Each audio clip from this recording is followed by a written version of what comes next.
ಈ ರಂಗ ಸಂಸ್ಕೃತಿ ಅರ್ಪಿಸುವ ಕನ್ನಡ ರಾಜ್ಯೋತ್ಸವ ವಿಶೇಷ ಕಾರ್ಯಕ್ರಮಕ್ಕೆ ತಮಗೆಲ್ಲರಿಗೂ ಆದರಣೀಯ ಸ್ವಾಗತ.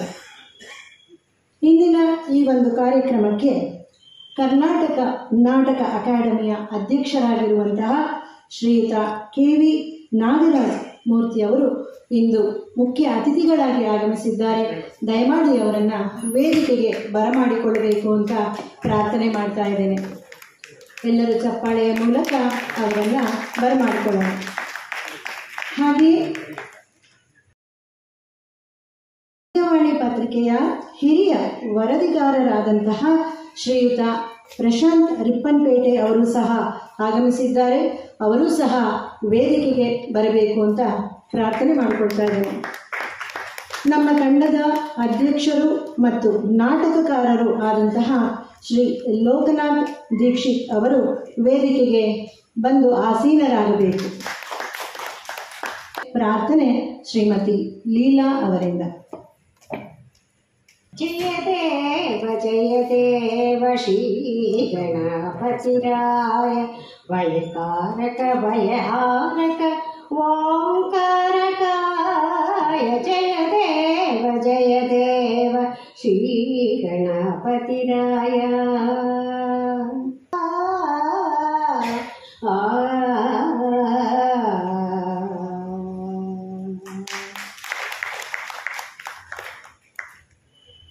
ಸುಶ್ರಾವ್ಯವಾಗಿ ಹಾಡಿದಂತಹ ಶ್ರೀಮತಿ ಲೀಲಾ ಅವರಿಗೆ ಧನ್ಯವಾದಗಳು.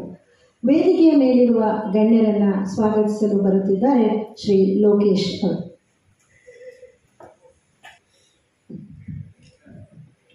ಓಂ ಗುರುವೇ ನಮಃ. ಆತ್ಮೀಯರೇ, ರಾಜ್ಯೋತ್ಸವದ ವಿಶೇಷ ಕಾರ್ಯಕ್ರಮವಾಗಿ ರಂಗ ಸಂಸ್ಕೃತಿ ಇವತ್ತು ಹಲವಾರು ಸಾಂಸ್ಕೃತಿಕ ಕಾರ್ಯಕ್ರಮಗಳನ್ನು ಹಮ್ಮಿಕೊಂಡಿದೆ. ಅದರ ಭಾಗವಾಗಿ ಇವತ್ತು ಈ ನಯನ ಸಭಾಂಗಣದಲ್ಲಿ ನಾವು ನಾಟಕ, ನೃತ್ಯ ಕಾರ್ಯಕ್ರಮವನ್ನು ಮಾಡ್ತಾ ಇದ್ದೇವೆ. ಅದರ ಕಾರ್ಯಕ್ರಮದ ಮುಖ್ಯ ಅತಿಥಿಗಳಾಗಿ ಶ್ರೀ ಕೆ.ವಿ. ನಾಗರಾಜ್ ಮೂರ್ತಿ ಅವರು ಎಷ್ಟೇ ಕೆಲಸದ ಒತ್ತಡ ಇದ್ದರೂ ಸಹ ನಮ್ಮ ಕಾರ್ಯಕ್ರಮಕ್ಕೆ ನಾವು ಕರೆದಾಗ ನಮ್ಮ ಆಹ್ವಾನವನ್ನು ಅವರು ಒಪ್ಪಿ ಇವತ್ತಿನ ಈ ಕಾರ್ಯಕ್ರಮಕ್ಕೆ ಬಂದಿದ್ದಾರೆ. ಅವರಿಗೆ ನಮ್ಮ ರಂಗ ಸಂಸ್ಕೃತಿ ತಂಡದ ಪರವಾಗಿ ಸ್ವಾಗತವನ್ನು ಬಯಸ್ತಾ ಇದ್ದೇನೆ. ಸಂಘದ ಸದಸ್ಯರು ಅವರನ್ನು ಸ್ವಾಗತ ಮಾಡಬೇಕು. Thank you. ಅದೇ ರೀತಿ ನಮ್ಮ ತಂಡದ ಅಧ್ಯಕ್ಷರು ಮತ್ತು ಇವತ್ತಿನ ಈ ಕಾರ್ಯಕ್ರಮದ ಅಧ್ಯಕ್ಷರು ಹೌದು ಶ್ರೀಯುತ ಲೋಕನಾಥ್ ದೀಕ್ಷಿತ್ ಅವರು, ಹಾಸ್ಯ ಬರಹಗಾರರು. ನೀವು ದಾಶರಥಿ ದೀಕ್ಷಿತ್ ಅಂತೇಳಿ ಕೇಳಿರ್ತೀರಿ. ಅಂದರೆ ಇವರ ತಂದೆಯವರು ಹಲವಾರು ಹಾಸ್ಯ ನಾಟಕಗಳು, ಅದರಲ್ಲೂ ಚಂದನ ವಾಹಿನಿಯಲ್ಲಿ ಗಾಂಪರ ಗುಂಪು ಅನ್ನುವಂಥ ಒಂದು ಕಾರ್ಯಕ್ರಮ ಬರ್ತಿತ್ತು. ಆ ಕಾರ್ಯಕ್ರಮದ ರಚನೆಯನ್ನು ಮಾಡಿದವರು ಇವರ ತಂದೆ ದಾಶರಥಿ ದೀಕ್ಷಿತ್ ಅವರು. ಅದೇ ರೀತಿ ಅವರ ಹಾದಿಯಲ್ಲೇ ಇವರು ಸಹ ಹಲವಾರು ಹಾಸ್ಯ ನಾಟಕಗಳು ಬರೆದಿದ್ದಾರೆ. ನೀವು ಯಾವುದೇ ಲೈಬ್ರರಿನಲ್ಲಿ ಹೋದರೂ ಸಹ ಅವರ ಒಂದು ಪುಸ್ತಕ ಇದ್ದೇ ಇರುತ್ತೆ. ಅವರಿಗೆ ನಾನು ಇವತ್ತು ನಮ್ಮ ತಂಡದ ಪರವಾಗಿ ಸ್ವಾಗತವನ್ನು ಬಯಸ್ತಾ ಇದ್ದೇನೆ.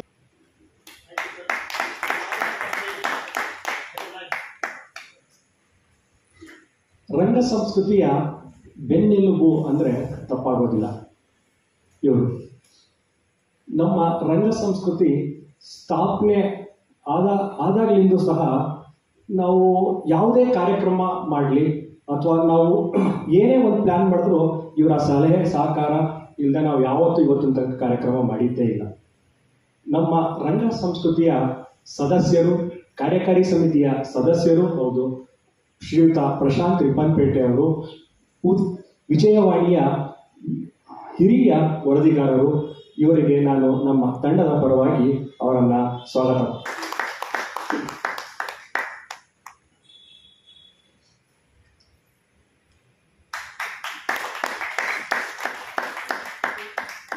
ಧನ್ಯವಾದಗಳು.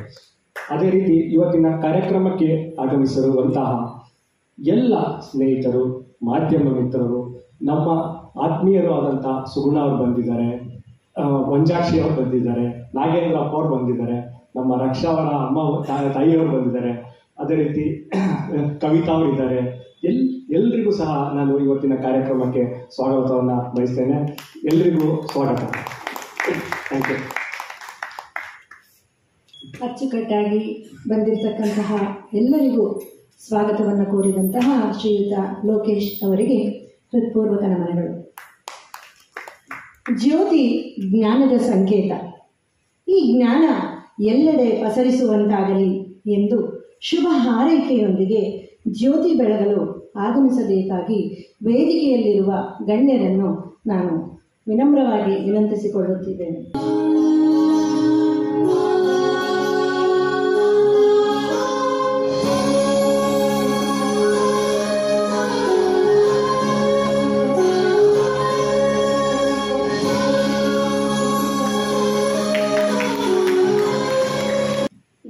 ಇಂದಿನ ಈ ಕಾರ್ಯಕ್ರಮಕ್ಕೆ ಜ್ಯೋತಿ ಬೆಳಗುವುದರ ಮೂಲಕ ಚಾಲನೆಯನ್ನು ಕೊಟ್ಟಂತಹ ವೇದಿಕೆಯ ಎಲ್ಲ ಗಣ್ಯರಿಗೂ ಹೃತ್ಪೂರ್ವಕ ಧನ್ಯವಾದಗಳು. ಈಗ ಪ್ರಾಸ್ತಾವಿಕ ನುಡಿ ಶ್ರೀಯುತ ಪ್ರಶಾಂತ್ ರಿಪ್ಪನ್ಪೇಟೆ ಅವರಿಂದ. ಓಂ ಗುರುವೇ ನಮಃ. ನನ್ನ ಆರಾಧ್ಯ ಗುರುಗಳನ್ನು ಮನದಲ್ಲಿ ಧ್ಯಾನಿಸಿ ರಂಗ ಸಂಸ್ಕೃತಿಯ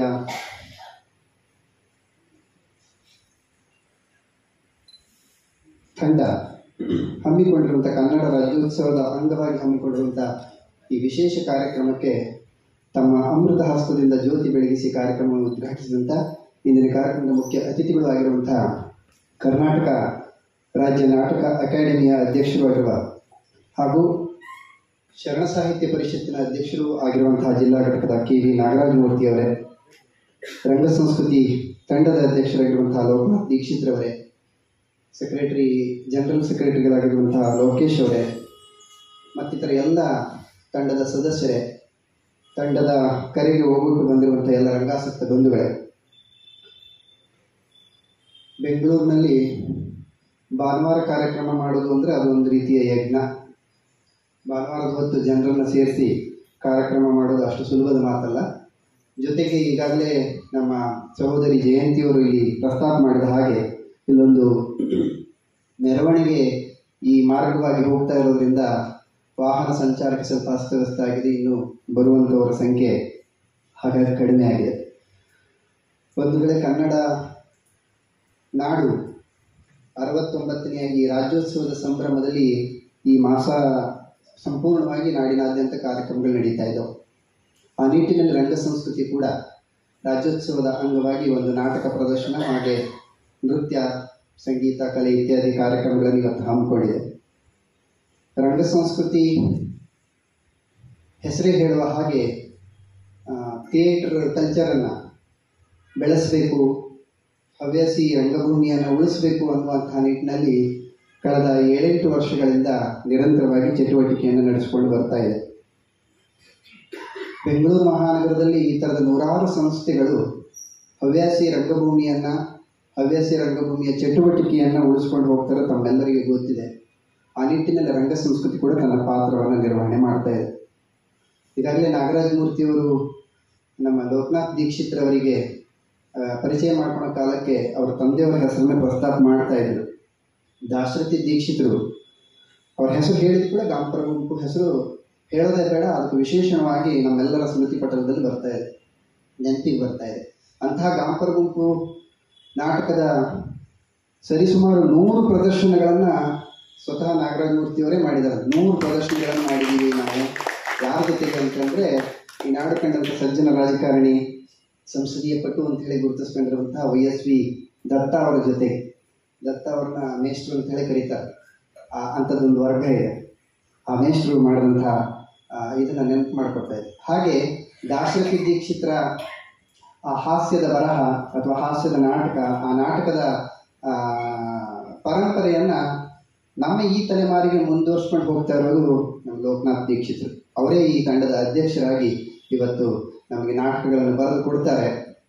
ಅವರು ಬರೆದು ಕೊಟ್ಟ ಮೇಲೆ ನಾವು ಮಾಡಲೇಬೇಕು. ಜನ ಬರ್ತಾರೋ ಇಲ್ವೋ, ರಿಹರ್ಸಲ್ ಆಗುತ್ತೋ ಇಲ್ವೋ, ನಾವು ಭಾಳ ಕಷ್ಟಪಟ್ಟು ಮಾಡಬೇಕು. ಯಾಕಂದರೆ ಬೆಂಗಳೂರಿನಲ್ಲಿ ಯಾವುದಕ್ಕೆ ಸಮಯ ಕೊಡ್ತಾರೆ ಜನ ಅಂತಂದರೆ, ದುಡ್ಡು ಬರೋ ಕಾರ್ಯಕ್ರಮ ಏನಿದ್ರು ಸಮಯ ಕೊಡ್ತೀನಿ, ನನ್ನನ್ನು ಒಳಗೊಂಡಂಗೆ.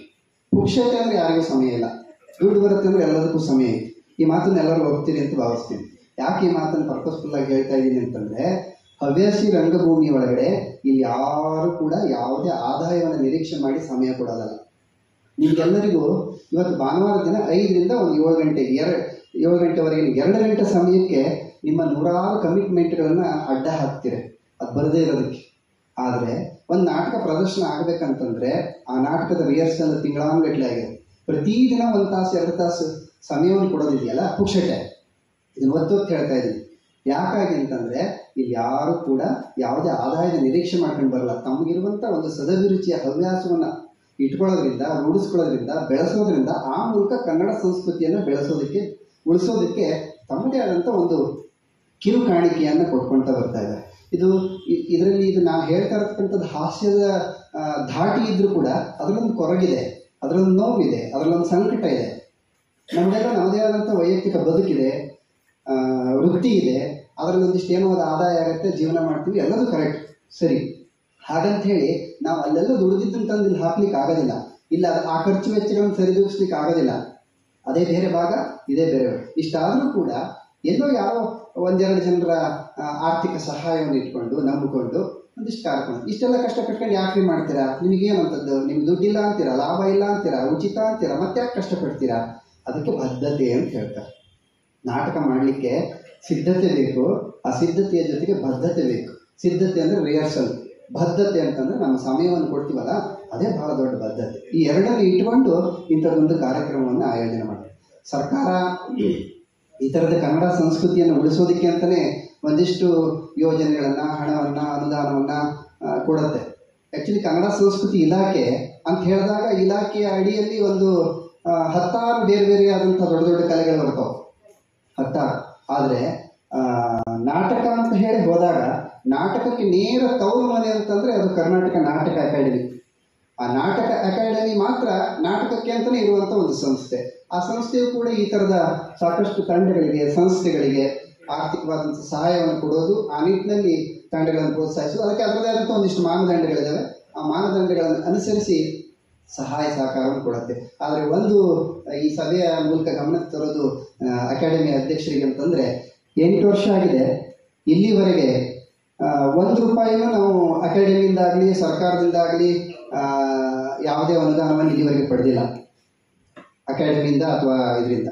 ಇದೇ ನಯನ ಸಭಾಂಗಣದಲ್ಲಿ 2019 ಇಸ್ವಿ ಮಾರ್ಚ್ 23 ಬುಕ್ ಮಾಡಿದ್ವಿ ಸರ್. ನಾವು ಮಾರ್ಚ್ 23, 2019 ಇಸ್ವಿಗೆ ಈ ಸಭಾಂಗಣವನ್ನು ಬುಕ್ ಮಾಡಿದ್ವಿ. ಆದರೆ ಏನಾಯ್ತು ಅಂತಂದರೆ ಮಾರ್ಚ್ 19ನೇ ತಾರೀಕೆ 2019 ಇಸ್ವಿಲಿ ಲಾಕ್ಡೌನ್ ಆಯಿತು ಇಡೀ ದೇಶದ ತುಂಬ. ಅವತ್ತು ನಮ್ಮ ಅವತ್ತಿನ ನಾಟಕದ ಪ್ರದರ್ಶನ ರದ್ದಾಯಿತು. ಪ್ರದರ್ಶನ ರದ್ದಾಗಿದ್ದು ಕೇವಲ ಮಾರ್ಚ್ 19, 2019 ಅಲ್ಲ, ಅಲ್ಲಿಂದ 2022ರವರೆಗೆ 4 ವರ್ಷ ಯಾವುದೇ ಚಟುವಟಿಕೆಗಳನ್ನು ಮಾಡಲಿಲ್ಲ. ಕೇವಲ ರಂಗ ಸಂಸ್ಕೃತಿಗೆ ಮಾತ್ರ ಅಲ್ಲ, ಎಲ್ಲ ತಂಡಗಳು ಇದನ್ನು ಅನುಭವಿಸಿದವು. ಆಮೇಲೆ ನಾನು ಮೊದಲೇ ಹೇಳಿದೆ, ನಾವೆಲ್ಲರೂ ಇದನ್ನು ಆರ್ಥಿಕ ಮೂಲವಾಗಿ ಏನು ಅವಲಂಬಿಸ್ಕೊಂಡಿಲ್ಲ. ಆದರೆ ಈ ರೀತಿ ಹವ್ಯಾಸಿ ರಂಗಭೂಮಿಯಲ್ಲೂ ಕೂಡ ಆರ್ಥಿಕವಾಗಿ ಇದನ್ನೇ ನೆಚ್ಕೊಂಡಿರೋಂಥ ಕೆಲವು ತಂಡಗಳಿದ್ದಾವೆ ಬೆಂಗಳೂರಿನಲ್ಲಿ. ಅಂಥ ತಂಡಗಳಿಗೆ ಕರೋನಾದಂತಹ ಮಹಾಮಾರಿ ಬಹಳ ದೊಡ್ಡ ಪೆಟ್ಟನ್ನು ಕೊಡ್ತು. ಹಾಗೆ ನಿಂತಂಥ ನಮ್ಮ ಚಟುವಟಿಕೆ ಮತ್ತೆ ಕಳೆದ 2 ವರ್ಷದ ಹಿಂದೆ ಮತ್ತೆ ಮರು ಆರಂಭ ಆಗಿ ನಿರಂತರವಾಗಿ ನಡ್ಕೊಂಡು ಹೋಗ್ತಾ ಇದೆ. ಇಂತಹ ನಮ್ಮ ತಂಡದ ಚಟುವಟಿಕೆಯನ್ನು ನೋಡಿ ಗಮನಿಸಿ ಇವರೇನೋ ಒಂದಿಷ್ಟು ಮಾಡ್ತಾ ಇದ್ದಾರೆ ಅನ್ನುವಂಥ ಮನದಟ್ಟಾದಮೇಲೆ ಕೆಲವೊಂದಿಷ್ಟು ಕೊಡುಗೆ ದಾನಿಗಳು ನಮಗೆ ಸಹಕಾರವನ್ನು ಕೊಟ್ಟಿದ್ದಾರೆ. ಅವ್ರನ್ನ ಯಾವತ್ತೂ ಕೂಡ ನಮ್ಮ ತಂಡ ಮರೆಯೋದಿಲ್ಲ. ಅದ್ರ ಜೊತೆಗೆ ನಮ್ಮ ಕೈಲಾಗಿದ್ದ ಸಹಕಾರವನ್ನು ಸ್ವತಃ ಎಲ್ಲ ಸದಸ್ಯರುಗಳು ಕೂಡ ಅವರವ್ರದ್ದೇ ಆದಂಥ ವ್ಯಾಪ್ತಿ ಒಳಗಡೆ ಕೆಲವೊಂದಿಷ್ಟು ಸಹಕಾರವನ್ನು ಹಾಕ್ಕೊಂಡು ನಾವು ಈ ರಂಗ ಸಂಸ್ಕೃತಿ ಚಟುವಟಿಕೆಯನ್ನು ಮುಂದುವರ್ಸ್ಕೊಂಡು ಹೋಗ್ತಾ ಇದ್ದೇವೆ. ಅದೇ ನಿಟ್ಟಿನಲ್ಲಿ ಇವತ್ತು ರಾಜ್ಯೋತ್ಸವದಲ್ಲಿ ನಮ್ಮದು ವಾರ್ಷಿಕವಾಗಿ ಯಾವಾಗಲೂ ಕಾರ್ಯಕ್ರಮ ಮಾಡೋದು ಮೇ ತಿಂಗಳಲ್ಲಿ ನಮ್ಮದು ವಾರ್ಷಿಕೋತ್ಸವ ಅಂತ ದೊಡ್ಡ ಮಟ್ಟದಲ್ಲಿ ಬಹುತೇಕ ಉದಯಭಾನು ಕಲಾ ಸಂಘದಲ್ಲಿ ಮಾಡ್ತೀವಿ. ಆದರೆ ಈ ಸಾರಿ ಮೊಟ್ಟ ಮೊದಲನೇ ಬಾರಿಗೆ ನಾವು ರಾಜ್ಯೋತ್ಸವದ ಸಂದರ್ಭದಲ್ಲೂ ಕೂಡ ಒಂದು ಕಾರ್ಯಕ್ರಮವನ್ನು ಮಾಡಬೇಕು ಅಂತ ಹೇಳಿ ಕಾರ್ಯಕ್ರಮವನ್ನು ಹಮ್ಮಿಕೊಂಡ್ವಿ. ಅದಕ್ಕೆ ನಮ್ಮ ಲೋಕನಾಥ್ ದೀಕ್ಷಿತರೇ ಬರೆದಂತಹ ಭಾಗವತರ ನಾಟಕ ಮಂಡಳಿ ಅಂತ ಹೇಳಿ ಒಂದು ಹಾಸ್ಯ ನಾಟಕ. ಆ ನಾಟಕದ ಪ್ರದರ್ಶನ ಈ ವೇದಿಕೆ ಮೂಲಕ ಮಾಡಲಿಕ್ಕೆ ನಾವು ಅದಕ್ಕೆ ಬೇಕಾದಂಥ ಸಿದ್ಧತೆಯನ್ನು ಮಾಡಿಕೊಂಡಿದ್ದೀವಿ. ಕಾರ್ಯಕ್ರಮವನ್ನು ಮಾಡಬೇಕು ಅಂತಂದಾಗ ಒಂದು ವೇದಿಕೆ ಕಾರ್ಯಕ್ರಮವನ್ನು ಮಾಡಿ ಕನ್ನಡ ನಾಡು ನುಡಿ ಸಂಸ್ಕೃತಿಯ ಬಗ್ಗೆ ಒಂದೆರಡು ಚಿಂತನೆಯನ್ನು ಮಾಡಬೇಕು ಅನ್ನುವಂಥ ವಿಚಾರ ನಮ್ಮ ತಂಡದ ಮುಂದೆ ಬಂದಾಗ ಅದಕ್ಕೆ ಬೇರೆ ಯಾವುದೂ ಮತ್ತೊಂದು ಎರಡನೇ ಆಯ್ಕೆ ಇಲ್ಲದ ಹಾಗೆ ನಾನು ಒಂದು ವಿನಂತಿಯನ್ನು ಮಾಡಿದೆ. ನನಗೇನೋ ನಾಗರಾಜ ಮೂರ್ತಿಯವರಂದ್ರೆ ಒಂದು ವಿಶೇಷವಾದ ಅಭಿಮಾನ. ಕಾರಣ ಏನಂತಂದರೆ, ನಾವೆಲ್ಲರೂ ಇವತ್ತು ಅತ್ಯಂತ ಪ್ರೀತಿ ಭಕ್ತಿ ಗೌರವದಿಂದ ಗೌರವಿಸುವಂಥ ಒಬ್ಬ ಈ ನಾಡಿನ ಸಜ್ಜನ ಹಿರಿಯ ಸಾಹಿತಿ ಅಂತಂದರೆ ಅದು ನಾಡೋಜ ಡಾಕ್ಟರ್ ಗೋರು ಚಂದಸಪ್ಪನವರು. ಅಂತಹ ಗೋರು ಚಂದಸಪ್ಪನವರ ಗರಡಿಯಲ್ಲಿ ಬೆಳೆದಂತಹ ಕೆಲವೊಂದಿಷ್ಟು ಸಾಹಿತ್ಯ ದಿಗ್ಗಜರುಗಳು ಏನಿದ್ದಾರೆ ಅದರಲ್ಲಿ ಕೆ ವಿ ನಾಗರಾಜ ಮೂರ್ತಿಯವರು. ಬೆಂಗಳೂರಿನಲ್ಲಿ ನಿರಂತರವಾಗಿ ಶರಣ ಸಾಹಿತ್ಯ ಪರಿಷತ್ತಿನ ಎಲ್ಲ ತಾಲೂಕು ಮತ್ತು ಜಿಲ್ಲಾ ಘಟಕಗಳಲ್ಲಿ ಸಕ್ರಿಯವಾಗಿ ಕಾರ್ಯವನ್ನು ನಿರ್ವಹಿಸ್ತಾ ಇರೋರು. ಆ ಕಾರಣಕ್ಕೆ ಅವರು ನಿಕಟವರ್ತಿಗಳು. ಮತ್ತೆ ಮೇಲಾಗಿ ಟಿ ವಿಲಂತೂ ನೀವು ಯಾರು ನೋಡದೇ ಇರೋಕ್ಕೆ ಸಾಧ್ಯನೇ ಇಲ್ಲ. ಭಾಳ ವಿಶೇಷ ಇವತ್ತಿಗೂ ನನಗೆ ನೆನಪಿರೋದು ಮುಕ್ತ, ಮನ್ವಂತರ ಇತ್ಯಾದಿ ಆ ಸಿರೀಸ್ ಏನಿತ್ತು ಎಲ್ಲದರಲ್ಲೂ ಸೀತಾರಾಮ್ ಅವರ ಪ್ರತಿ ಧಾರಾವಾಹಿ ಅವ್ರಿಗೊಂದು ಪಾತ್ರ ಇರ್ತಿತ್ತು. ರಾಣೆ ಅಂತ ಒಂದು ಮಿನಿಸ್ಟರ್ ಪಾತ್ರ ಮಾಡೋರು. ರಾಣೆ ಎಷ್ಟೋ ಜನರಿಗೆ ಇವತ್ತಿಗೂ ನಾಗರಾಜ ಮೂರ್ತಿ ಅಂತ ಹೆಸರು ಗೊತ್ತಿಲ್ಲ, ರಾಣೆ ಅಂದ್ರೆ ಗೊತ್ತಾಗುತ್ತೆ. ಅದರಲ್ಲಿ ಒಂದು ಡೈಲಾಗ್ ಹೇಳಿದ್ರು ಅವ್ರು ಒಂದ್ಸಲಿ, ನಾನು ಭಾಳ ಚಿಕ್ಕವನಿಂದ ನೋಡಿದ್ದದು. ನನಗೆ ಯಾವ ಆಸೆ ಆಕಾಂಕ್ಷೆಗಳಿಲ್ಲ, ನಾನು ದುಡ್ದಿದ್ದೆಲ್ಲವನ್ನು ದಾನ ಮಾಡಿಬಿಡ್ತೀನಿ ಅಂದರು ಒಂದು ಎಪಿಸೋಡಲ್ಲಿ. ದಾನ ಮಾಡ್ತೀನಿ, ನನಗೆ ಮುಂದೆ ಏನು ಹೇಳ್ತಾರೆ ಗೊತ್ತಿಲ್ಲ ನನಗೆ. ಆಶ್ಚರ್ಯ, ಇಷ್ಟು ಭ್ರಷ್ಟಾಚಾರಿ ಅಂತ ಹೇಳಿ ತೋರಿಸ್ಕೊಂತಿದ್ದಾರೆ. ಆದರೆ ಹೌದಾ, ಯಾರಿಗೆ ದಾನ ಮಾಡ್ತೀರಿ? ನಾನು ದುಡಿದೆಲ್ಲ ನನ್ನ ಹೆಂಡ್ರ ಮಕ್ಕಳಿಗೆ ದಾನ ಮಾಡಿಬಿಡ್ತೀನಿ ಅಂತ ಒಂದು ಅದ್ಭುತವಾದ ಅವರ ಸಂಭಾಷಣೆ ಇನ್ನೂ ಕೂಡ ನಮ್ಮ ಕಿವಿಯಲ್ಲಿದ್ದಾವೆ. ಆ ಥರದ ವಿಶೇಷವಾದ ವ್ಯಕ್ತಿತ್ವ. ಬಹುಶಃ ಕರ್ನಾಟಕ ಸರ್ಕಾರ ಈ ಬಾರಿ ಅಕಾಡೆಮಿ ಮತ್ತು ಪ್ರಾಧಿಕಾರ ಇತ್ಯಾದಿ ನಿಗಮ ಮಂಡಳಿಗಳಿಗೆ ಆಯ್ಕೆ ಮಾಡೋ ಕಾಲಕ್ಕೆ ಆಯಾ ಕ್ಷೇತ್ರದ ಪರಿಣಿತರನ್ನ ಅತ್ಯುತ್ತಮರನ್ನ ಆಯ್ಕೆ ಮಾಡುವಂಥ ನಿಟ್ಟಿನಲ್ಲಿ ಸರ್ಕಾರ ಬಹಳ ಜಾಗರೂಕತೆಯನ್ನು ವಹಿಸಿದೆ ಅಂತ ನನ್ನ ವೈಯಕ್ತಿಕ ಅಭಿಪ್ರಾಯ. ಆ ನಿಟ್ಟಿನೊಳಗೆ ರಂಗಭೂಮಿಗಾಗಿ ತಮ್ಮ ಜೀವಮಾನ ಪೂರ್ತಿ ಕೆಲಸ ಮಾಡಿರುವಂಥ ನಾಗರಾಜ ಮೂರ್ತಿಯವರನ್ನ ಈ ಕರ್ನಾಟಕ ನಾಟಕ ಅಕಾಡೆಮಿ ಅಧ್ಯಕ್ಷರನ್ನಾಗಿ ಮಾಡೋದ್ರ ಮೂಲಕ ನಮ್ಮಂಥ ಎಲ್ಲ ರಂಗಾಸಕ್ತ ಬಂಧುಗಳಿಗೆ ರಂಗಕರ್ಮಿಗಳಿಗೆ ಬಹಳ ದೊಡ್ಡ ನ್ಯಾಯವನ್ನು ಒದಗಿಸಿದ ಸರ್ಕಾರ ಅಂತ ಹೇಳಿ ನಾನು ಈ ಸಂದರ್ಭದಲ್ಲಿ ಅವ್ರನ್ನ ಅಭಿನಂದಿಸಲಿಕ್ಕೆ ಬಯಸ್ತೀನಿ. ಅವರಿಂದ ಈ ರಂಗಭೂಮಿಗೆ ಮತ್ತಷ್ಟು ಹೆಚ್ಚಿನ ಮೆರುಗು ಕೊಡುಗೆ ದೊರೆಯಲಿ ಅಂತ ಹೇಳಿ ನಾನು ಬಯಸ್ತೀನಿ. ಅಂತಹ ನಾಗರಾಜ ಮೂರ್ತಿ ಅವ್ರನ್ನ ಒಂದೇ ಮಾತಲ್ಲಿ ಫೋನಲ್ಲಿ ಈ ಥರ ಹಿಂಗೆ ಕಾರ್ಯಕ್ರಮ ಇಟ್ಕೊಂಡಿದ್ದೀವಿ ಸರ್, ತಾವು ದಯವಿಟ್ಟು 1 ಗಂಟೆ ಹಿಂಗೆ ಬರಬೇಕು ಅಂತ ಕೇಳಿದಾಗ ಮರು ಮಾತನಾಡಿದ್ರೆ ನಾನು ಬರ್ತೀನಿ ಪ್ರಶಾಂತ್ ಅಂತಂದರು. ಅದೇ ಪ್ರಕಾರ ಸಮಯಕ್ಕೆ ಸರಿಯಾಗಿ ಬಂದು ಇವತ್ತಿನ ಈ ಕಾರ್ಯಕ್ರಮಕ್ಕೆ ಶೋಭೆಯನ್ನು ತಂದಿದ್ದಾರೆ. ಆ ಕಾರಣಕ್ಕಾಗಿ ರಂಗ ಸಂಸ್ಕೃತಿಯ ತಂಡದ ಪರವಾಗಿ ಅವರಿಗೆ ನಾನು ಹೃತ್ಪೂರ್ವಕವಾದಂಥ ಧನ್ಯವಾದಗಳನ್ನು ಅರ್ಪಿಸ್ತೀನಿ. ಮೇಲಾಗಿ ಮುಂದೆ ನಡೆಯುವಂತಹ ನಮ್ಮ ನಾಟಕ, ನೃತ್ಯ ಇತ್ಯಾದಿ ಎಲ್ಲ ಕಾರ್ಯಕ್ರಮಗಳಿಗೆ ತಾವೆಲ್ಲರೂ ಕೂಡ ಪ್ರೋತ್ಸಾಹವನ್ನು ಕೊಡಬೇಕು ಅಂತ ಹೇಳಿ ಕೇಳ್ತಾ ನನ್ನ ಈ ಪ್ರಾಸ್ತಾವಿಕ ನುಡಿಯನ್ನು ಇಲ್ಲಿಗೆ ಮುಕ್ತಾಯ ಮಾಡ್ತೇನೆ. ಶುಭ. ಇದರ ಮುಂದುವರೆದ ಭಾಗವಾಗಿ ಪ್ರಶಾಂತ್ ಅವರನ್ನು ಮಾತಾಡಿದ್ರು. ಇಲ್ಲಿಯವರೆಗೂ ನಾವು ಸರ್ಕಾರದಿಂದ ಯಾವುದೇ ಅನುದಾನವನ್ನು ಪಡೆದಿಲ್ಲ ಅಂತ, ಅಂದರೆ ನಾವು ಪ್ರಯತ್ನನೇ ಪಟ್ಟಿಲ್ಲ ಅಂತಲ್ಲ. ಸಾಕಷ್ಟು ಬಾರಿ ಅರ್ಜಿಯನ್ನು ಹಾಕಿದ್ದೇವೆ. ಇವತ್ತಿನ ಈ ಕಾರ್ಯಕ್ರಮಕ್ಕೂ ಸಹ ಅರ್ಜಿಯನ್ನು ಹಾಕಿದ್ವಿ. ಇಲ್ಲಿಯವರೆಗೂ ಯಾವ ಅರ್ಜಿಯನ್ನು ಸಹ ಪುರಸ್ಕರಿಸಿಲ್ಲ, ಎಲ್ಲ ಅರ್ಜಿಯನ್ನು ತಿರಸ್ಕರಿಸಿದ್ದಾರೆ. ಈ ವಿಚಾರನ ಗಮನಕ್ಕೆ ಬರಲಿ ಅನ್ನೋ ಕಾರಣಕ್ಕೋಸ್ಕರ ಹೇಳ್ತಾ ಇದ್ದೇನೆ. Thank you. ಸಂಸ್ಕೃತಿ ತಂಡ ಬೆಳೆದು ಬಂದಂತಹ ಹಾಗೂ ಹವ್ಯಾಸಿ ರಂಗಭೂಮಿಯನ್ನು ನಾವು ಉಳಿಸಬೇಕು, ಅಲ್ಲಿ ಅನೇಕ ಚಟುವಟಿಕೆಗಳನ್ನು ನಾವು ನಡೆಸಬೇಕು. ಶಿಸ್ತು ಅಂದ್ರೇನು, ಬದ್ಧತೆ ಅಂದ್ರೇನು, ನಿಜ ಶ್ರೀಯುತರು ಹೇಳಿದಾಗೆ ಒಂದು ನಾಟಕದ ರಿಹರ್ಸಲ್ ಅಂತ ಹೋದಾಗ ನಮ್ಮಲ್ಲಿ ಆ ಶಿಸ್ತು ಮತ್ತು ಬದ್ಧತೆ ಅನ್ನೋದು ಬಹಳ ಪ್ರಮುಖ ಪಾತ್ರವನ್ನು ವಹಿಸುತ್ತೆ. ಸರಳ ಸುಂದರವಾಗಿ ಅದನ್ನು ಮನಗಟ್ಟಾಗುವಂತೆ ಹೇಳಿದಂತಹ ಶ್ರೀಯುತ ಪ್ರಶಾಂತ್ ರಿಪ್ಪನ್ಪೇಟೆ ಅವರಿಗೆ ಹೃತ್ಪೂರ್ವಕ ಧನ್ಯವಾದಗಳು. ಇಂದಿನ ಮುಖ್ಯ ಅತಿಥಿಗಳಾಗಿ ಆಗಮಿಸಿರುವಂತಹ ಶ್ರೀ ಕೆ ವಿ ನಾಗರಾಜಮೂರ್ತಿಯವರು ಸಭೆಯನ್ನುದ್ದೇಶಿಸಿ ಮಾತನಾಡಬೇಕು ಅಂತ ಮನವಿ ಮಾಡ್ಕೋತಾ ಇದ್ದೀನಿ.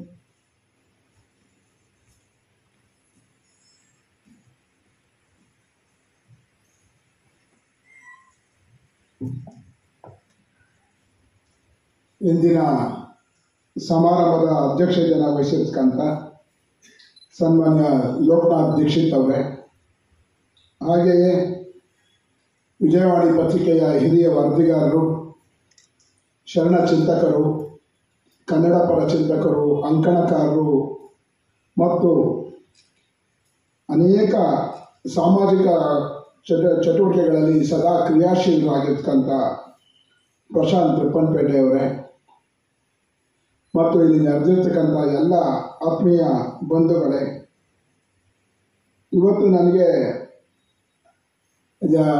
ಈ ಕಾರ್ಯಕ್ರಮ ನಾನು 6 ಗಂಟೆ ಅಂದ್ಕೊಂಡಿದ್ದೆ ಮೊದಲು, ನಾನು ತಪ್ಪಾಗಿ ಗ್ರಹಿಕೆ ಮಾಡಿಕೊಂಡು. ಹಾಗಾಗಿ ನಾನು ಬರೋದು ಒಂದು 10 ನಿಮಿಷ ತಡ ಆಯಿತು.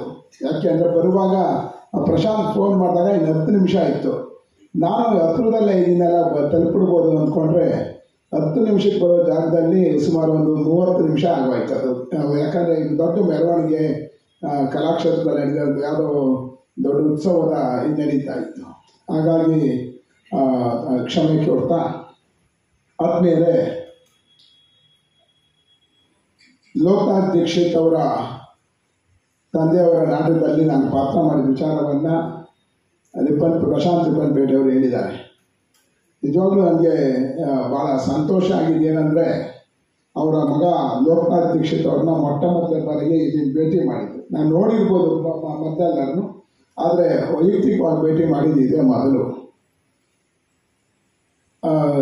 ದಾಶರಥಿ ದೀಕ್ಷಿತ್ ಅವ್ರ ಬಗ್ಗೆ ಗೊತ್ತಿತ್ತು ನನಗೆ. ಅವರು ಸಾಕಷ್ಟು ಕಲಾಕ್ಷೇತ್ರ ಕೂಡ ಬಂದು ಹೋಗ್ತಿದ್ರು. ನನಗೊಂದು ಸರ್ತಿ ಭೇಟಿ ಮಾಡಿದ್ದೆ. ಯಾವಾಗ ಅಂದರೆ ರಂಗರಾಮಪ್ಪ ಅಂತ ಇದ್ದರು. ರಂಗರಾಮಪ್ಪನವರು ಅವರು ಭಾಳ ಆತ್ಮೀಯರು. ರಂಗರಾಮಪ್ಪನವರು ಅವರನ್ನು ಕರ್ಕೊಂಡು ರಾಜಾಜಿನಗರ ರಾಮ ಮಂದಿರ ಮೈದಾನಕ್ಕೆ ಬಂದಿದ್ರು. ಅದೊಂದು ಕಾರ್ಯಕ್ರಮಕ್ಕೆ ಕರ್ಕೊಂಡು ಬಂದಿದ್ರು ಅವ್ರನ್ನ. ಆ ಸಂದರ್ಭದಲ್ಲಿ ನಾನು ಅವ್ರನ್ನ ಭೇಟಿ ಮಾಡಿದ್ದೆ. ದಾಶರಥಿ ದೀಕ್ಷಿತ್ ಅವರ ಗಾಂಪರ್ ಗುಂಪು ನಾಟಕನ ನಾನು ಅಭಿನಯಿಸಿದ್ದು 1977, 78ರಲ್ಲಿ ಅಭಿನಯಿಸಿದ್ದೆ. ದಾಶರಥಿ ದೀಕ್ಷಿತ್ ಸುಮಾರು 30-40 ವರ್ಷದ ಹಿಂದೆ, 35 ವರ್ಷದ ಹಿಂದೆ. ಆವಾಗ ನಾಟಕವನ್ನು ನಿರ್ದೇಶನ ಮಾಡಿದಂಥವರು YSV ದತ್ತ ಅವರು. ದತ್ತ ಆವಾಗ ನನಗೆ ಟೀಚರು, ನಾನು ಟೀಚರು ಮತ್ತು ನಾನು ಟೀಚರ್ ಆಗಿದ್ದೆ. ನಾನು ಟೀಚರ್ ಕಮ್ ಸ್ಟೂಡೆಂಟು. SSLC ಹುಡುಗರು ನಾನು ಪಾಠ ಮಾಡ್ತಿದ್ದೆ. ಅವರು ನಮಗೆ ಡಿಗ್ರಿ ಅವರು ಪಾಠ ಮಾಡ್ತಿದ್ರು. ಆದರೆ ನನಗೆ ಒಂದು ಇದು ಅಂತ ಅಂದರೆ ಇಲ್ಲ, ನಾಟಕದ ಗೀಳನ್ನು ಜಾಸ್ತಿ ಮಾಡಿದಂಥವ್ರು ದತ್ತ ಅವರೇನೆ. ಅವರು ಆ ನಾಟಕಗಳನ್ನೆಲ್ಲ ಮಾಡಿಸೋರು, ಅವರು ನಿರ್ದೇಶನ ಮಾಡೋರು. ಬೀದಿ ನಾಟಕ ಮಾಡ್ತಿದ್ವಿ, ಚಳುವಳಿಗಳಲ್ಲಿ ಭಾಗವಹಿಸೋದಕ್ಕೆ, ಕನ್ನಡ ಪರ ಹೋರಾಟಗಳಲ್ಲಿ ಭಾಗವಹಿಸೋದಕ್ಕೆ ಎಲ್ಲರಿಗೂ ನಮಗೆ ನಿಜವಾದಂಥ ಸ್ಫೂರ್ತಿ ಅಂದರೆ YSV ದತ್ತಾನೆ. ಆ ಕಾಲದಲ್ಲಿ ನನಗೊಬ್ಬನಿಗೆ ಅಲ್ಲ, ಸುಮಾರು 100 ಜನ ವಿದ್ಯಾರ್ಥಿಗಳಿಗೆ ಅವರ ಸ್ಫೂರ್ತಿ. ಆ ಕಾಲದಲ್ಲಿ ನನಗೆ ಆ ನಾಟಕದಲ್ಲಿ ನಾನೇ ಸ್ವಾಮೀಜಿ, ಗುರು ಗಾಂಪ ನಾನೇ. ಇನ್ನೊಬ್ಬ ಅನಂತ್ ಕೃಷ್ಣ ಅಂತಿದ್ದ, ತುಂಬ ಚೆನ್ನಾಗಿ ಅಭಿನಯಿಸೋನು. ಅವನು ಜಾನಿಬಿಲಿಂದ ಪಾತ್ರವನ್ನು ಮಾಡೋನು. ಜಾನಿಬಿಲಿಂದ ಅಂತ ಒಂದು ಕ್ಯಾರೆಕ್ಟರು. ಅದು ಒಬ್ಬ ಗಂಡು ಹುಡುಗ ಹೆಣ್ಣು ಹುಡುಗಿನ ಡ್ರೆಸ್ ಹಾಕ್ಕೊಂಡು ಮೋಸ ಮಾಡ್ತಕ್ಕಂಥ ಕ್ಯಾರೆಕ್ಟರ್ ಅದು ಜಾನಿಬಿಲಿಂದ ಅಂತ. ಇಂಥ ಒಂದು ಅದ್ಭುತವಾದಂಥ ಕಾಮಿಡಿ ನಾಟಕ. ಆ ಕಾಲಕ್ಕೆ ಅದು ಕಾಲೇಜು ವಿದ್ಯಾರ್ಥಿಗಳಿಗೆ ಅತ್ಯಂತ ಪ್ರಿಯವಾದಂಥ ನಾಟಕ.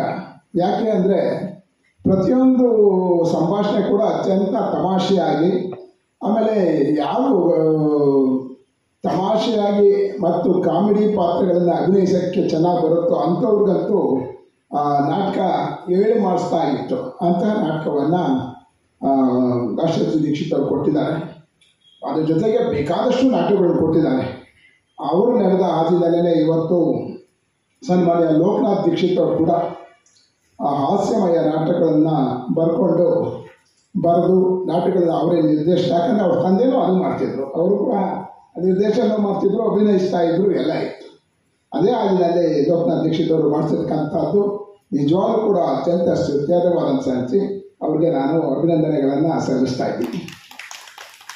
ಆತ್ಮೀಯ, ನನಗೆ ನಾವೆಲ್ಲ ಅಂದ್ಬಿಡ್ಬೋದು ಹಾಸ್ಯ ನಾಟಕ ಅಂತ. ಆದರೆ ಒಂದು ಹಾಸ್ಯ ನಾಟಕದ ಬರೆಯೋದಿದೆಯಲ್ಲ, ಅದು ಭಾಳ ಕಷ್ಟದ ಕೆಲಸ. ನಾನು ಒಂದು ರುದ್ರ ನಾಟಕವನ್ನು ಬರೆದ್ಬಿಡ್ಬೋದು. ರುದ್ರ ನಾಟಕ ಬರೆಯೋದು ನಂಗೆ ಸುಲಭ ಅನಿಸ್ಬಿಡುತ್ತೆ. ಆದರೆ ಹಾಸ್ಯ ನಾಟಕ ಬರೆಯೋದು ಭಾಳ ಕಷ್ಟ. ಯಾಕಂದರೆ ಇತ್ತೀಚಿನ ದಿನಗಳಲ್ಲಿ ಹಾಸ್ಯ ಅಂತ ಅಂದರೆ ಅತ್ಯಂತ ಕೆಟ್ಟ ಸಂಭಾಷಣೆಯ ಮತ್ತು ಅಂಗಚೇಷ್ಟೆಯ ನಾಟಕಗಳನ್ನು ನೋಡಿದ್ರೆ ಭಾಳ ಜಾಸ್ತಿ.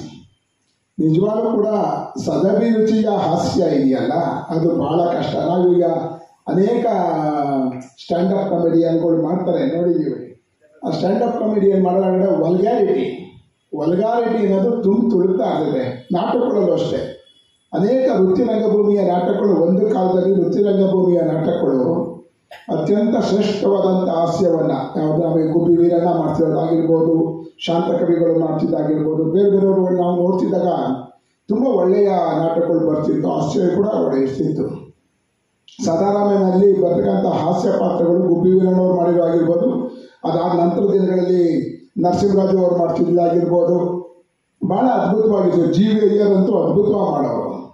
ಆದರೆ ಇವತ್ತಿನ ದಿನಗಳಲ್ಲಿ ಹಾಸ್ಯ ಪಾತ್ರ ಅಂತ ಅಂದರೆ ಅದು ಅತ್ಯಂತ ಹೊಲಸು ಡೈಲಾಗ್ಗಳನ್ನೆಲ್ಲ ಬರ್ಕೊಂಡು, ಸಂಭಾಷಣೆಗಳು ಬರ್ಕೊಂಡು, ಆ ಹೆಣ್ಣು ಗಂಡಿನ ಸಂಬಂಧಗಳನ್ನ ಅತ್ಯಂತ ಕೀಳಾಗಿ ನೋಡ್ತಾ ನಾವು ನಾಟಕವನ್ನೇ ನೋಡಬಾರ್ದು ಅನ್ನೋ ಒಂದು ಸಂಸಾರ ಸಮೇತವಾಗಿ ಕೂತ್ಕೊಂಡು ನಾಟಕ ನೋಡುವಂಥ ಸ್ಥಿತಿಯಲ್ಲಿ ಇಲ್ಲೇ ಇಲ್ಲ. ಅಂಥ ನಾಟಕಗಳು ಇವತ್ತು ವೃತ್ತಿ ರಂಗಭೂಮಿಗಳಲ್ಲಿ ಪ್ರದರ್ಶನ ಆಗ್ತಾ ಇದ್ದಾವೆ. ಹಾಗಾಗಿ ಇವತ್ತು ಹಾಸ್ಯ ನಾಟಕವನ್ನು ಬರಿತಾ ಇರ್ತಕ್ಕಂಥ ಲೋಕನಾಥ್ ದೀಕ್ಷಿತ್ ಅವರು ಒಂದು ಸದಭಿರುಚಿಯ ನಾಟಕಗಳನ್ನ ನೀಡ್ತಾ ಇದ್ದಾರೆ ಅಂತ ನಾನು ಭಾವಿಸ್ಕೊಂಡಿದ್ದೀನಿ. ಅವರಿಗೆ ಒಳ್ಳೆಯದಾಗಲಿ. ಆತ್ಮೀಯರೇ, ಕನ್ನಡ ರಾಜ್ಯೋತ್ಸವ ಇವತ್ತು ಒಂದು ರಂಗತಂಡ ಕನ್ನಡ ರಾಜ್ಯೋತ್ಸವವನ್ನು ಆಚರಿಸ್ತಾ ಇರ್ತಕ್ಕಂಥದ್ದು ನಿಜವಾಗ್ಲೂ ಕೂಡ ಭಾಳ ಅಭಿನಂದನೀಯ.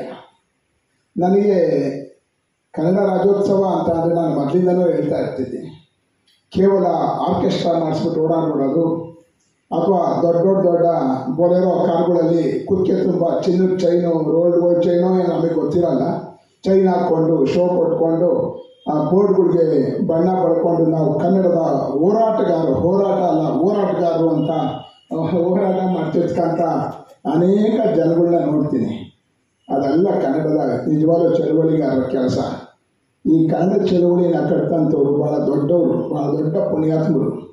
ಅದು ಅನಕ್ರು ಆಗಿರ್ಬೋದು, ಮಾ ರಾಮಮೂರ್ತಿ ಆಗಿರ್ಬೋದು, ವಾಟಾಳ್ ನಾಗರಾಜನಾಗಿರ್ಬೋದು, ಎಲ್ಲರೂ ಕೂಡ ಕನ್ನಡವನ್ನು ಕಟ್ಟೋ ಕೆಲಸವನ್ನು ಭಾಳ ಸಾಂಸ್ಕೃತಿಕವಾಗಿ ಮಾಡ್ತಾ ಬಂದಂಥವ್ರು.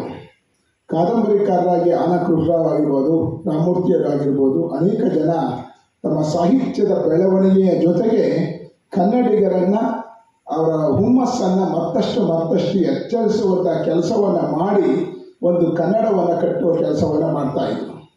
ಅದೇ ರೀತಿಯಾಗಿ ಬೇಂದ್ರೆಯವರಾಗಿರ್ಬೋದು, ಕುವೆಂಪು ಅವರಾಗಿರ್ಬೋದು, ಅನಂತಮೂರ್ತಿ ಆಗಿರ್ಬೋದು, ಕಾರ್ನಾಡ್ ಆಗಿರ್ಬೋದು, ಕಾರಂತ ಆಗಿರ್ಬೋದು, ಪುಟ್ಸಮಾಚಾರ ಆಗಿರ್ಬೋದು, ಬೇಕಾದಷ್ಟು ಜನ ಇವರೆಲ್ಲರೂ ಕೂಡ ತಮ್ಮ ಕಾವ್ಯಶಕ್ತಿಯ ಮೂಲಕ ಜೊತೆಗೆ ಅವರ ಸಾಹಿತ್ಯದ ಮೂಲಕ ಕನ್ನಡದ ಪ್ರಜ್ಞೆಯನ್ನು ಜನಗಳಲ್ಲಿ ಬೆಳೆಸಿದ್ರು. ಇವತ್ತು ಕುವೆಂಪುರವರ ಅನೇಕ ಅಂಕಣ ಬರಹಗಳನ್ನು ನೀವು ಓದಿದ್ರೆ, ಅವರು ವಿಶ್ವವಿದ್ಯಾಲಯದಲ್ಲಿ ಮಾಡಿದ ಭಾಷಣ ಆಗಿರ್ಬೋದು, ಸಾಹಿತ್ಯ ಸಮ್ಮೇಳನದ ಸಂದರ್ಭದಲ್ಲಿ ಮಾಡಿದ ಭಾಷಣ ಆಗಿರ್ಬೋದು, ಬೇಂದ್ರೆಯವ್ರದ್ದು, ಕುವೆಂಪು ಅವ್ರದ್ದು, ಕಾರಂತರದ್ದು ಭಾಷಣಗಳನ್ನು ಓದಿದ್ರೆ ನಾವು ಈ ಕ್ಷಣದಲ್ಲಿ ನಾವು ನಿಜವಾಗ್ಲೂ ಕೂಡ ಒಬ್ಬ ಕನ್ನಡದ ಕೆಲಸವನ್ನು ಮಾಡುವಂಥ ಒಬ್ಬ ವ್ಯಕ್ತಿಯಾಗಿ ನಾವು ಪರಿವರ್ತನೆಗೊಂಡ್ಬಿಡ್ತೇವೆ. ಯಾಕಂದರೆ ಅಷ್ಟರ ಮಟ್ಟಿಗೆ ಕನ್ನಡತನವನ್ನು ನಮ್ಮ ಮೇಲೆ ಬೆಳೆಸ್ತಾ ಹೋಗ್ತಾರೆ ಮತ್ತು ಆಹ್ವಾನಿಸ್ತಾರೆ. ನಮಗೆ ಕುವೆಂಪುರವರ ಒಂದು ಬಾರಿಸು ಕನ್ನಡ ಡಿಂಡಿಮವನೇ ನೀವು ಕೇಳಿದ್ದೀರಿ. ಬಾರಿಸು ಕನ್ನಡ ಡಿಂಡಿಮವ ಪದ್ಯದಲ್ಲಿ ಬರ್ತಕ್ಕಂಥ ಪ್ರತಿಯೊಂದು ಸಾಲುಗಳು ಕೂಡ ನಮ್ಮ ಹುಮ್ಮಸ್ಸನ್ನು ಜಾಸ್ತಿ ಮಾಡ್ತವೆ ಮತ್ತು ಅದರೊಡನೆ ಕಿಡಿ ಹೇಳುವಂಥ ಕೆಲಸವನ್ನು ಮಾಡ್ತಾರೆ. ಆದರೆ ಇವತ್ತು ನಾವು ಎಷ್ಟೋ ಕವಿಗಳಿಗೆ ಕನ್ನಡದ ಪದಗಳನ್ನೇ ಬಳಸ್ತಿಲ್ಲ. ಕನ್ನಡದ ಪದ ಅಂತ ಅಂದರೆ ಅದು ನೋಡ್ತಿರಲ್ಲ, ನಾವು ಅಸಹ್ಯ ಆಗುತ್ತೆ. ಚಲನಚಿತ್ರ ಗೀತೆಗಳು ಬರೆಯೋದಾಗಿರಲಿ, ಮತ್ತೊಂದಾಗಿರಲಿ, ಸೋಡಾ ಡಬ್ಬಿ, ಆ ಡಬ್ಬ, ಈ ಡಬ್ಬ ಅಂತ ಈ ಥರ ಹಾಡುಗಳನ್ನೇ ಬರ್ಕೊಂಡು ನಮಗೆ ಅಸಹ್ಯ ಪಡುವಂಥ ಹಾಡುಗಳನ್ನ ಬರೀತಾರೆ. ಆದರೆ ಹಿಂದೆ ಬರೆದಂಥವ್ರಿಗೆ ನಾವು ಚಲನಚಿತ್ರಕ್ಕೂ ಬಳಕೆ ಆಯ್ತದ. ದೋಣಿ ಸಾಗಲಿ ಮುಂದೆ ಹೋಗಲಿ, ದೂರ ತೀರವ ಸೇರಲಿ ಅಂತ ಕುವೆಂಪುರವರು ಬರೆದಂಥ ಒಂದು ಗೀತೆ ಇವತ್ತು ನಮಗೆ ಚಲನಚಿತ್ರರಂಗದಲ್ಲಿ ಅಂಥ ಗೀತೆಗಳು ಬಂದರೆ ಜನ ಎಷ್ಟು ಖುಷಿಯಿಂದ ಕೇಳ್ಬೋದು, ಮನಸ್ಸಿಗೆ ಎಷ್ಟು ನಿರ್ಮಲವಾಗುತ್ತೆ. ಆದರೆ ಅಂತಹ ಗೀತೆಗಳೇ ಇಲ್ಲ ಇವತ್ತು. ಇವತ್ತು ಬರೀತಕ್ಕಂಥವರು ಹಾಗೇ ಇದ್ದಾರೆ, ನಿರ್ದೇಶಕರುಗಳು ಬೇಡಿಕೆ ಕೂಡ ಹಾಗೇ ಇರುತ್ತೆ.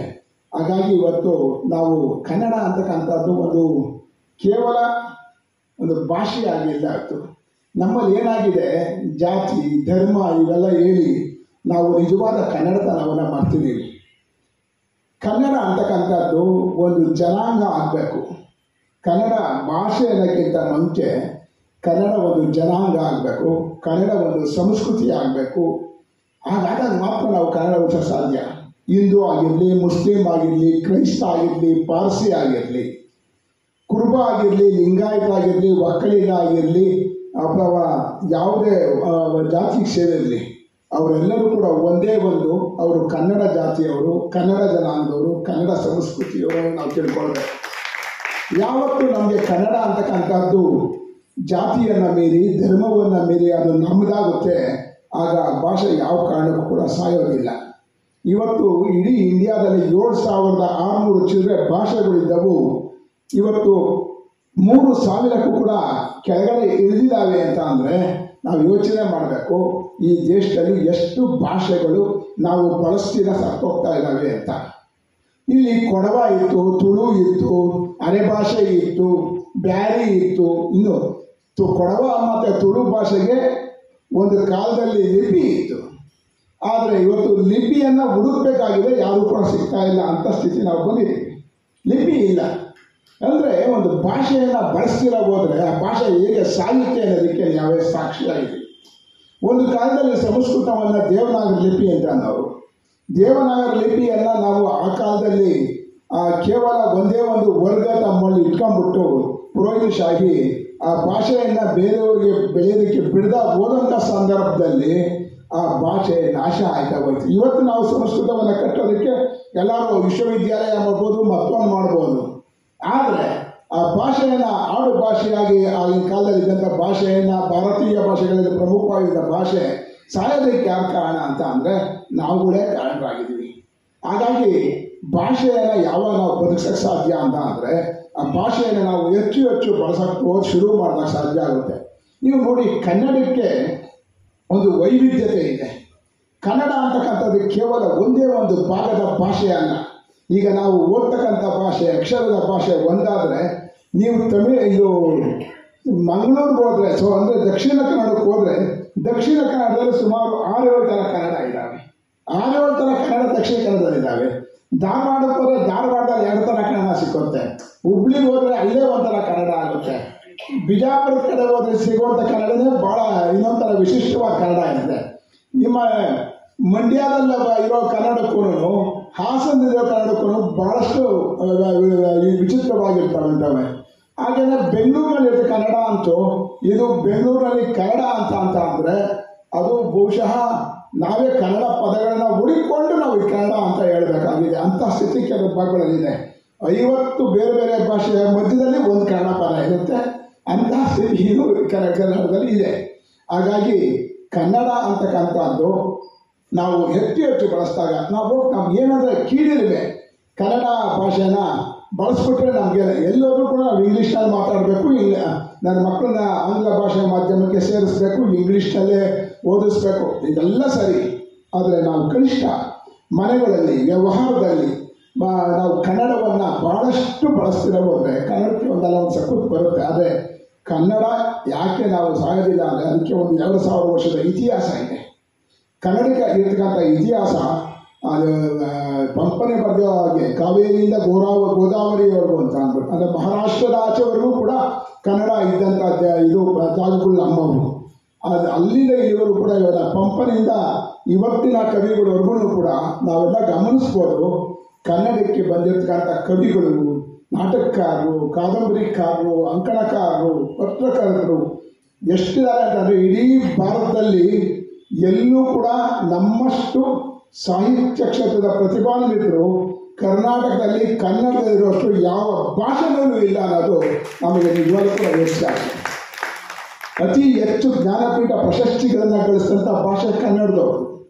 ಅದೇ ರೀತಿಯಾಗಿ ನಾಟಕ, ಸಾಹಿತ್ಯ, ಲಲಿತ ಕಲೆ 3 ಸೇರಿಸಿ ಇವತ್ತು ನಾವು ಕೇಂದ್ರ ಸರ್ಕಾರದ ಅಕಾಡೆಮಿಗಳಿಂದ ಗಳಿಸಿರ್ತಕ್ಕಂಥ ಪ್ರಶಸ್ತಿಗಳ ಸಂಖ್ಯೆ ಕನ್ನಡಿಗರದೇ ಜಾಸ್ತಿ ಇದೆ.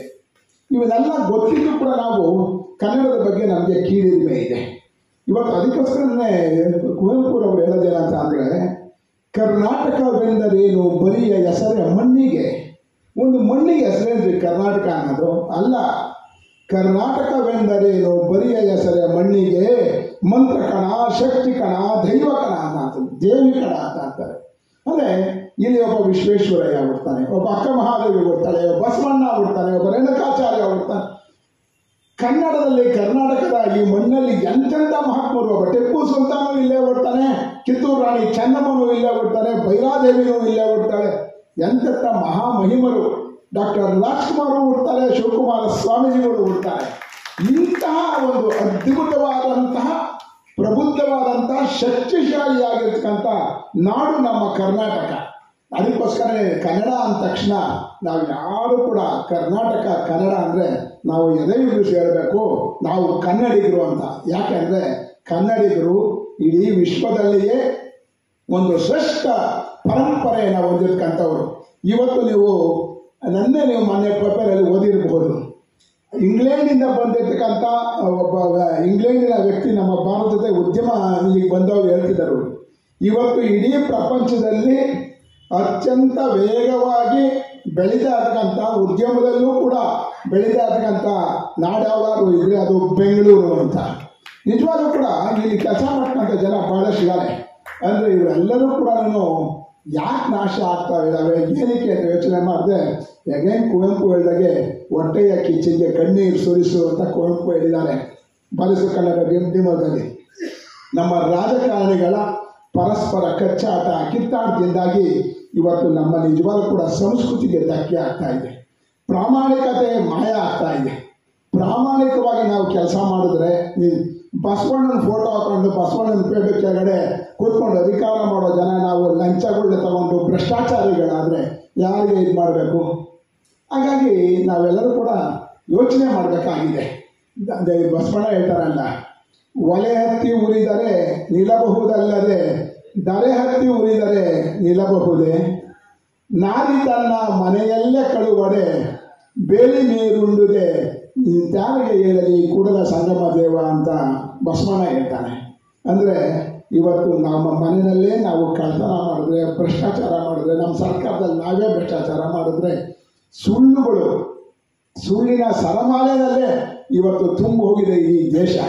ಹಾಗಾಗಿ ಈ ಒಂದು ಸುಳ್ಳಿನ ಪರಂಪರೆಯಿಂದ ಕಲಬೇಡ ಕೊಲಬೇಡ ಉಸಿಯ ನುಡಿಯಲು ಬೇಡ ಅಂತ ಏನು ಬಸವಣ್ಣ ಹೇಳಿದಾನೆ, ಅದು ನಮ್ಮ ನಿಜವಾಗ್ಲೂ ಕೂಡ ನಮ್ಮ ಗ್ರಂಥ ಆಗಬೇಕು, ನಮ್ಮ ಆಡಳಿತ ಸೂತ್ರದ ಮೂಲ ದ್ರವ್ಯ ಆಗಬೇಕು. ಹಾಗಾಗಿ ಅದನ್ನು ಅಕ್ಷರಶಃ ಪಾಲಿಸಿದ್ರೆ ಕನ್ನಡ ಕರ್ನಾಟಕ ಎಲ್ಲವೂ ಕೂಡ ಉದ್ಧಾರ ಆಗುತ್ತೆ. ಯಾಕಂದರೆ ಇವತ್ತು ಸಂವಿಧಾನದ ಅನೇಕ ಅಂಶಗಳನ್ನು ನಮ್ಮ ಬಸವಣ್ಣವರು ಆ ಕಾಲದಲ್ಲಿ 12ನೇ ಶತಮಾನದಲ್ಲಿ ತಮ್ಮ ಅನುಭವ ಮಂಟಪದಲ್ಲಿ ಕೂತ್ಕೊಂಡು ಹೇಳಿರ್ತಕ್ಕಂಥದ್ದು ಕಲಬೇಡ ಕೊಲಬೇಡ ಉಸಿಯ ನುಡಿಯಲು ಬೇಡ ಅಂತ. ಅದೇ ಪದಗಳನ್ನು ಇವತ್ತು ಸಂವಿಧಾನದ ಪ್ರತಿಯೊಂದು ಪ್ಯಾರಾಗಳಲ್ಲೂ ಕೂಡ ಕಾಣ್ತೀವಿ. ಹಾಗಾಗಿ ಕನ್ನಡ ಅಂತಕ್ಕಂಥದ್ದು, ಕನ್ನಡ ಸಂಸ್ಕೃತಿ ಅಂತಕ್ಕಂಥದ್ದು ಬಹಳ ಗಟ್ಟಿತನದಿಂದ ಕೂಡಿರ್ತಕ್ಕಂಥದ್ದು, ದೇಶಕ್ಕೆ ಮಾದರಿಯಾಗಿರ್ತಕ್ಕಂಥದ್ದು. ಹಾಗಾಗಿ ಕನ್ನಡಿಗರು ನಾವೇ ಪುಣ್ಯವಂತರು, ಕನ್ನಡಿಗರು ನಾವೇ ಧನ್ಯರು. ನಮಸ್ಕಾರ.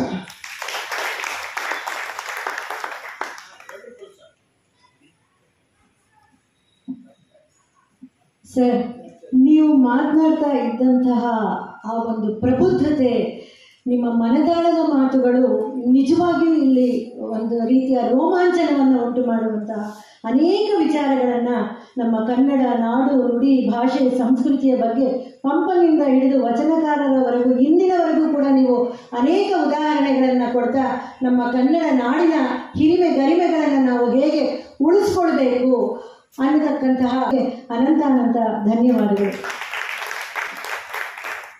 ಈಗ ನಮ್ಮ ಸಂಘದ ಅಧ್ಯಕ್ಷರಾದಂತಹ ಲೋಕನಾಥ್ ದೀಕ್ಷಿತ್ ಅವರಿಂದ ಒಂದೆರಡು ಮಾತುಗಳು. ಎಲ್ರಿಗೂ ನಮಸ್ಕಾರ. ಇಂಥ ದಿಗ್ಗಜರ ಮುಂದೆ ಮಾತಾಡೋದಕ್ಕೆ ನಾನು ಖಂಡಿತ ಬರೋದಿಲ್ಲ. ಎಷ್ಟು ವಿಷಯ ಹೇಳ್ತಾರೆ ಸರ್ ಅವರು. ಒಂದು ಕುವೆಂಪು ಆಗಲಿ, ಆಮೇಲೆ ಇನ್ಯಾರಪ್ಪ ಅವರು, ಒಂದೇ ಹೇಳಿ ಆ ಹೆಸರುಗಳೇ ಹೇಳಕ್ಕೆ ಬರಲ್ಲ ನಮಗೆ. ಅಂತ ಅದ್ಭುತವಾದ ಮಾತು ಕೇಳಿ ನಮ್ಗೆ ನಿಜವಾಗ್ಲೂ ಹೃದಯ ತುಂಬು ಬಂದಿದೆ.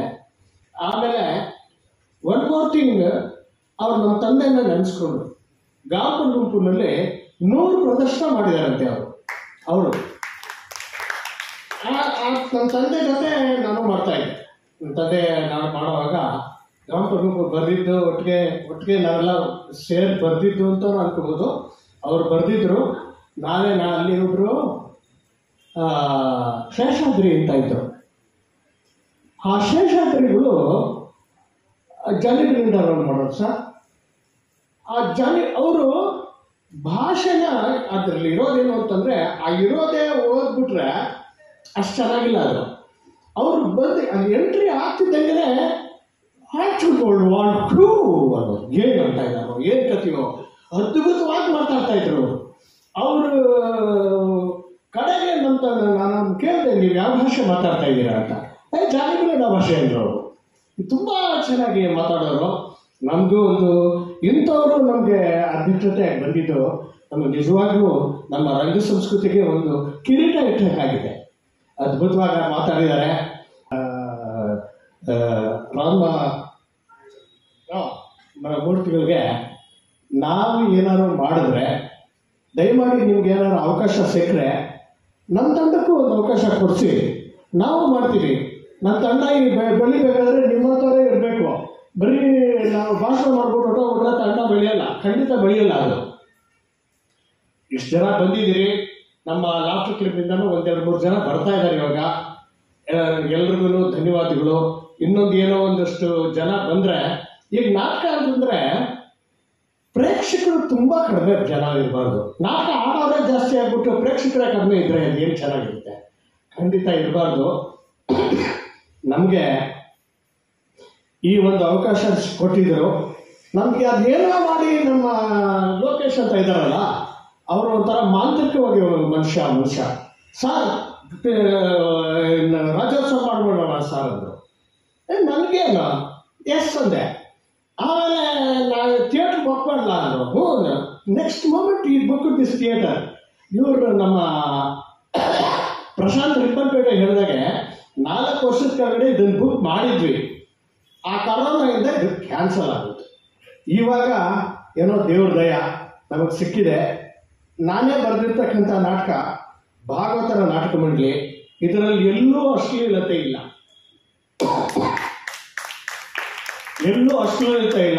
ಡಬಲ್ ಮೀನಿಂಗ್ ಡೈಲಾಗ್ ಇಲ್ಲ.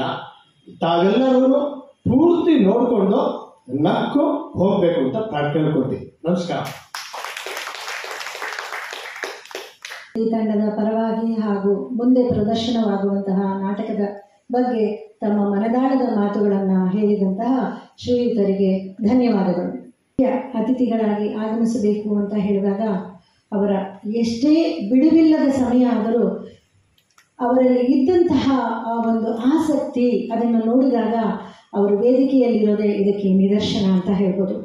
ಇಂತಹ ವ್ಯಕ್ತಿಗಳು ಇವತ್ತು ನಮ್ಮ ಕಾರ್ಯಕ್ರಮಕ್ಕೆ ಮುಖ್ಯ ಅತಿಥಿಗಳಾಗಿ ಆಗಮಿಸಿರುವಂತಹ ಶ್ರೀ KV ನಾಗರಾಜ್ ಮೂರ್ತಿ ಅವರಿಗೆ ನಮ್ಮ ಸಂಘದ ಪರವಾಗಿ ವಂದನೆಗಳನ್ನು ಪುಷ್ಪಗಳ ಮೂಲಕ ಸಮರ್ಪಿಸ್ತಾ ಇದ್ದೇವೆ. ರಿಪ್ಪನ್ಪೇಟೆ ಅವರೂ ಸಹ ತುಂಬ ಬ್ಯುಸಿ ಶೆಡ್ಯೂಲ್ ಇರುತ್ತೆ, ಆದರೆ ಅವರದೇ ಆಗಿರುವಂತಹ ಈ ಕಾರ್ಯಕ್ರಮದಲ್ಲಿ ತಮ್ಮನ್ನು ತಾವು ತೊಡಗಿಸಿಕೊಂಡಿರ್ತಕ್ಕಂಥದ್ದು ನಮ್ಮೆಲ್ಲರ ಸೌಭಾಗ್ಯ ಅಂತ ಹೇಳ್ಬೋದು. ಅವರಿಗೂ ಸಹ ನಮ್ಮ ತಂಡದ ಪರವಾಗಿ ಹಾಗೂ ನೆರೆದಿರುವ ಎಲ್ಲ ಸಭಿಕರ ಪರವಾಗಿ ವಂದನೆಗಳನ್ನು ಸಮರ್ಪಿಸ್ತಾ ಇದ್ದೇವೆ.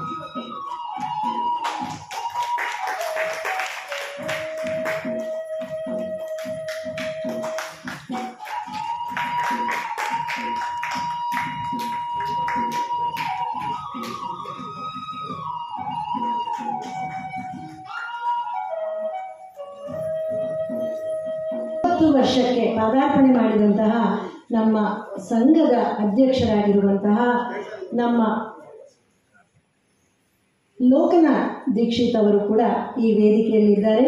ಅವರಿಗೂ ಸಹ ನಮ್ಮೆಲ್ಲರ ಪರವಾಗಿ, ತಂಡದ ಪರವಾಗಿ, ನೆರೆದಿರುವ ಎಲ್ಲರ ಪರವಾಗಿ ಧನ್ಯವಾದಗಳನ್ನು ಅರ್ಪಿಸ್ತಾರೆ.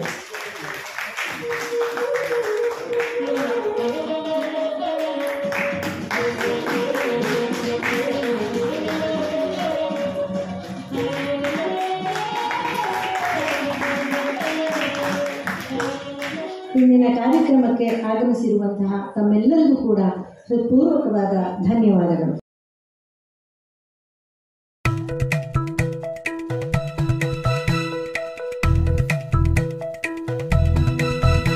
ಇವನಾರವನೆಂದೆಣಿಸದಿರಯ್ಯ, ಇವನಾರವನೆಂದೆಣಿಸದಿರಯ್ಯ. ಇವನಮ್ಮವ ಇವ ನಮ್ಮವನೆಂದೆಣಿಸಯ್ಯ ಕೂಡಲ ಸಂಗಮ ದೇವಯ್ಯ ನಿಮ್ಮ ಮನೆಯ ಮಗನೆಂದೆಣಿಸಯ್ಯ ಜವಾರಿ ಫ್ಲೋ ಈಗ ಹೇಳ್ತೀನೋ ಪುರ್ಸತ್ತಿಲ್ಲೋ ಏನ್ ಮಾಡೋನೋ ನೀ ನಗಬೇಕು ಪುರ್ಸತ್ ಮಾಡ್ಕೋಬೇಕು ನೀ ನಗಬೇಕು ಪುರ್ಸತ್ ಮಾಡ್ಕೋಬೇಕು